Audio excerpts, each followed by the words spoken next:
Bayangin gini bro, malam udah larut, lampu kamar lu redup, badan lu capek, pikiran lu kusut gara-gara hidup lu kerasa berat. Tapi di detik sebelum mata lu merem, ternyata ada satu momen sakral yang bisa nentuin gimana rejeki nyamperin lu besok. Bukan jampi-jampi, bukan ritual ribet, tapi cara lu ngerangkul emosi, pikiran, dan hati sebelum tidur. Malam ini gue bakal cerita gimana lu bisa siapin diri buat buka pintu rezeki, biar besok lu bangun dengan energi yang beda. Karena pintu rezeki itu nggak kebuka oleh kerja keras, tapi kebuka oleh hati yang siap nerima. Jadi gini kawan, banyak orang nggak sadar, pikiran terakhir sebelum tidur itu kayak surat cinta yang lu kirim ke semesta. Kalau lu tidur sambil mikirin utang, mikirin sakit hati, dendam, atau mikirin kekalahan, besok paginya lu bangun kayak bawa residu energi negatif itu. Tapi kalau lu tidur sambil bersyukur, walau receh banget, kayak alhamdulillah hari ini gue bisa makan, atau thanks God gue masih punya nafas, itu kayak lu lagi setel frekuensi radio rezeki yang lebih jernih. Ilmuwan menyatakan otak punya gelombang theta sebelum lu bener-bener tidur. Gelombang ini ibarat pintu bawah sadar yang terbuka, dan di situ apapun yang lu pikirin, dia pasti nyangkut. Kalau gelombang otak terakhir lu bisa jadi magnet, kira-kira lu lagi narik apa ya sekarang? Masalah atau peluang? Rezeki itu bukan cuma apa yang lu mau kawan. Rezeki itu bisa sehat, bisa ketemu orang baik, bisa ada kesempatan nongol pas lu lagi butuh. Masalahnya, kalau hati lu sumpek, penuh marah atau iri, lu kayak nutup pintu rumah sendiri. Padahal di luar udah ada tamu bawa rezeki. Secara spiritual, hampir semua ajaran agama bilang, hati yang ikhlas itu magnet rezeki.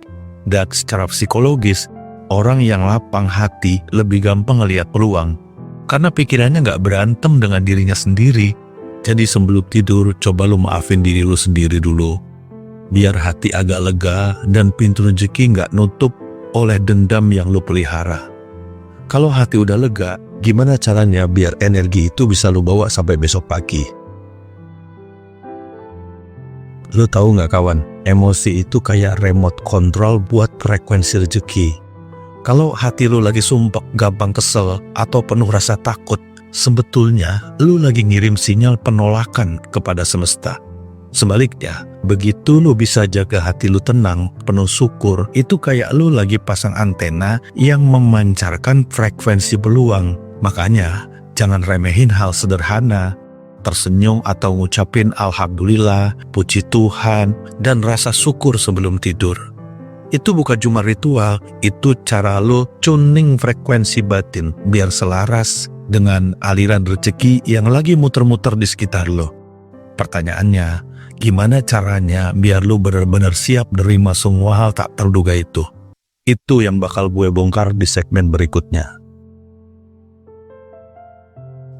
Nah kawan, rezeki itu sering banget datang dari arah yang gak kita duga. Tapi masalahnya, banyak orang gak siap nerimanya. Bayangin, ada orang yang tiba-tiba ditawarin kerjaan bagus, tapi dia udah terjebak dengan pikiran, gue gak mampu, atau kayaknya bukan buat gue.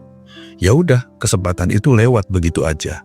Jadi, kuncinya bukan nungguin rezeki jatuh dari langit, tapi melatih diri buat lo bilang, kalau ini memang jalannya, gue siap. Siap mental, siap batin, siap pikiran. Karena semesta nggak akan ngasih lu sesuatu kalau lu belum punya wadah buat nerimanya. Gimana caranya bikin wadah batin lu cukup gede buat nampung rezeki itu? Itu yang bakal kita bahas di segmen selanjutnya. Lu pernah nggak punya gelas kecil, terus lu tuangin air 1 teko penuh? Hasilnya, ya tumpah kemana-mana. Itu sama kayak rezeki. Bukan semestanya yang pelit, tapi wadah batin kita masih kekecilan.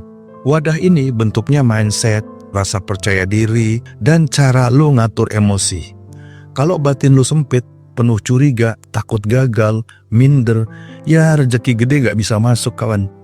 Tapi kalau lu buka diri, percaya dengan proses, dan memberi ruang buat hal-hal baik mampir, itu ibarat lu lagi ganti wadah kecil jadi gentong yang gede.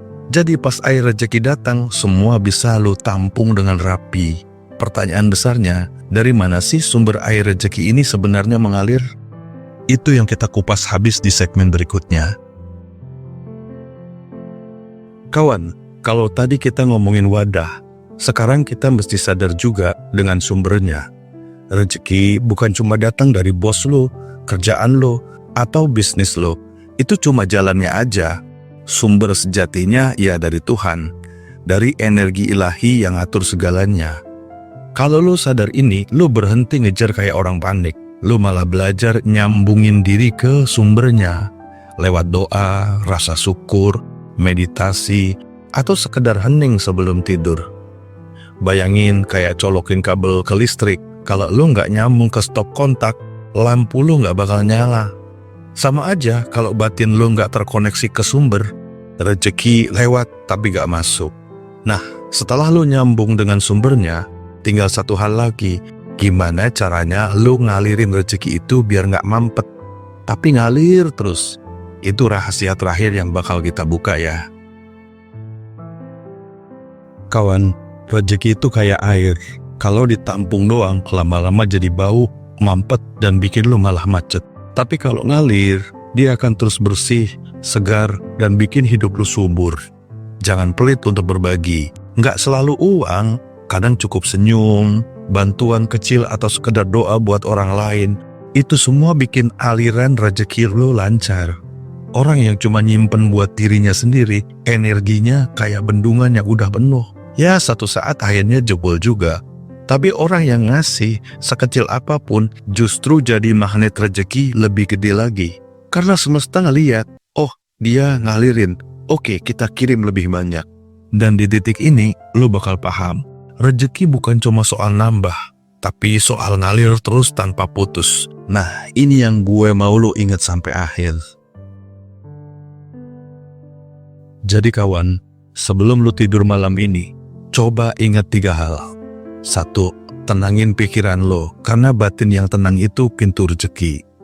2. Luasin wadah batin lo, biar bisa nampung lebih banyak rezeki yang ngalir kepada lo.